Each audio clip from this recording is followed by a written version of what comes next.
Hello students, welcome to your online classes. So, without wasting time, I'm directly going to the point. That is, mm, hopefully you all have the copy of the summary of the poem A House, a Home from your book, the text, the honeysuckle.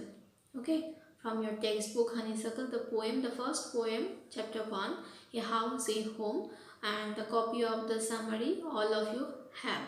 Okay, so I'm reading the poem once again before I discuss about the summary. So let me read once. Okay, a house, a home. What is a house? Is brick and stone and wood that's hard, some window glass and perhaps a yard. Its eaves and chimneys and tiles floors and stucco and roof and lots of doors. This is the first stanza about the house. Okay. Now the second stanza. What is a home? It's a loving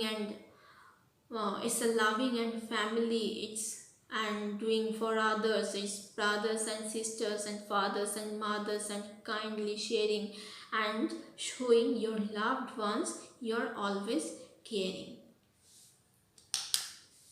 So you can understand here that I have already discussed the poem entirely with everything.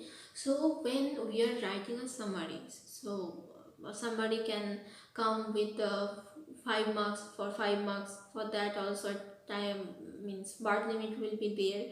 If you are writing for 10 marks, then also you have to increase the length. That is up to you. And last the literature class also I said something about this. Hopefully you have heard these things carefully. Okay, now when you are writing a summary of a poem, few things you have to keep in mind. They actually, when you are summarizing a poem, lots of things are important. Now you are in such a age from where you are starting to write the summary. So everything if I discuss, then you will miss, your reaction will be, oh my god, how to handle this one. I just don't want this. I want a simple summary from you. For that, first of all, you have to understand there are several types of means writing a poem.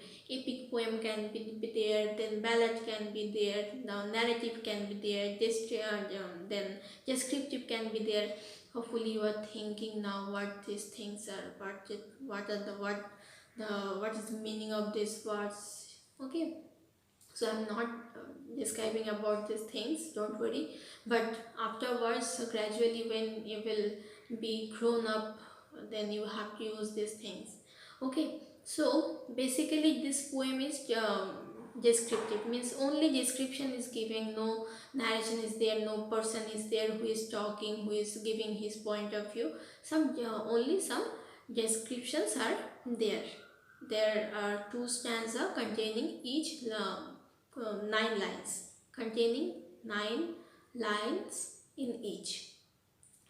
Before you start the summary, you have to read the poem and you have to understand that what the poet is trying to tell you through this poem. That you have to understand. What is the theme of the poem? Number 1, what is the theme of the poem? Then how many stanzas are there, if rhymings are there, then who is the poet and in which year the poem is published. If the poem is published in a particular version of the poet, then also you have to mention it. Now as we are reading the poem about Lauren M. Halley, we haven't got many of these things, that which year, from which book, from what, we haven't got it. So simply the way I have started, I'm reading, then one by one I will discuss. Okay, you just take your copy at your home and just listen to me and try to follow me. The word poetry originates from the Greek word poesis, meanings making or to make. So what is the origin of the word poetry? Its origin is from Greek word poesis. What is the spelling? Poiesis, which means making or to make. Okay, thus a poem is created by the poet using his or her imagination, own imagination, means whatever he is thinking or she is thinking, definitely she or he is going to be write that. Okay, especially when they are writing poem, not about the prose is a different thing. Okay, then in the similar way, the poet Lauren M. Halley has composed this poem, A House, a Home. Her writing style is very simple. You have seen that the words are very basic words in easy way. He chose means he has chosen very simple words. Using simple words, she tried to differentiate between a house and a home. The poem is written in two stanzas consisting 9 lines in each. Now, this much of information is mandatory. Okay, the name of the poem, the poet, and what the simple way I just said the poem. Using simple words, she tries to differentiate between a house and a home. Now, when you read for this sentence at the beginning, you have a clear-cut idea that after that, what I am going to get out of it, means what can be there. So, this much idea you should have from the introduction portion. Clear? Now poems are basically, some poems are very literal, means you can only have literal meanings, and some poems have their inner meanings. Now when you are writing the summarizing that type of poem, then you have to write the inner meanings also. The more emphasis will be on the inner meaning, because that is the facts which are means which is discussed or taken out through the words. Okay, so this portion, I think up to this is clear. Okay, and you can think the length is a bit long, but no, see, their marks is 10 and words I have written 150, so you have to maintain this. If I give you for to write it for 10 marks, 5 marks, then you have to suppress it, means you have to make it smaller. And if I give you 10 marks, then you have to write the whole. You can make your own, no problem, but you have to try to understand how to write it, how ma'am is writing. Then one by one, step by step, we will add points, more points that is needed. Now we are coming to the points. Two stanzas are there, so I have divided the summary into two stanzas so that stanza wise you can get an overview. Okay. So the first stanza, about the first stanza I am writing here. In the first stanza, the poet has explained that a house is only a physical structure. She gave us details about the materials used here, like brick, stone, hardwood, and so many others. A house also has window glass, corridors, etc. She has not forgotten about the decoration of the house, so gave a brief of components that are used generally to give a wow effect. Still, it is a non-living object. Now you can understand very easily that what are the things, what are the materials are used to means to build up a house. And the poet has not only focused on the building structure, she has also focused on the decoration parts also, means stucco, then the roof, then tiles, what are the things are there that she has elaborated. So she has given everything, every ideal thing, so that you can get a wow effect. Oh, wow, the house is so beautiful. You can get the effect, but you are not saying. Just listen it. Wow, what a beautiful house it is. You are using house. You are not saying what a beautiful home it is. No, it makes no sense, right? So in the last sentence I have written still it is a non-living object. Though I am saying wow, still it is a non-living object. Okay. Now the second stanza. In the second stanza she has written how a house become a home. Means we can build up a house. Now how a house will be a home, that is written, or a description is given here.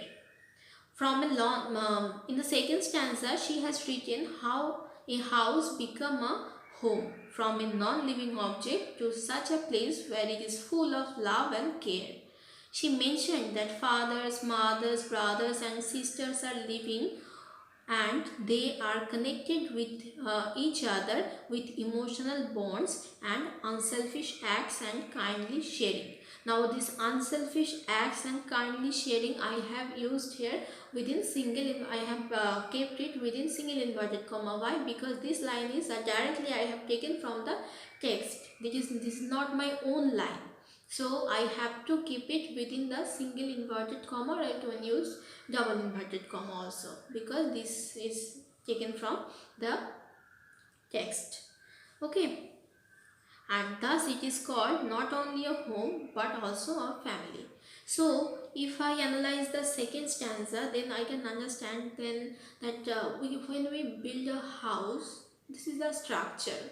If few peoples are living there, they are connected with each other with the emotional or mental bonding, dependence on each other, then love, care, then they are sharing their things with each other, then it will be become a home, because people are living there and they are sharing their things, their means that dependence, bonding, everything matters here. Now in this way, this is not only about home, this is about a family. Because when fathers, mothers, sisters, grandpa, grandma, or granny, grandpa and others are staying together, this is a family, this is our extended family, they are our family members. Okay, so when we are telling about this or discussing about this, definitely love, care, unselfishness, kindness, then emotional bonding, this type of things are very common when we are discussing about the home. So in this way, a house can become a home. Now, if it is a home and after a few days all the peoples one by one are leaving the home, means they are getting out or somewhere going else or shifting in a new place, then what will happen? The structure will remain. The smiles that used to come from the house, the cries, the loud, the angers, the mother's angers, the fighting, the chit chat sounds, the things that used to come from the house, house, that will be stopped. When it will be stopped, it will again become what? It will again become an lifeless object, only a physical structure. In this way, it can be a house again. So house with family members is home. House without family members is a home. House with family members a home. House without family members, it's a house itself. So in this way, I hope you can differentiate between a house and home.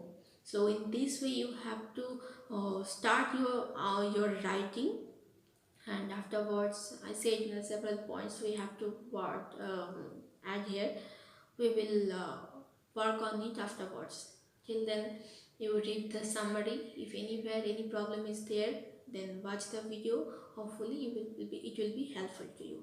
Okay, take care of yourself. Bye bye.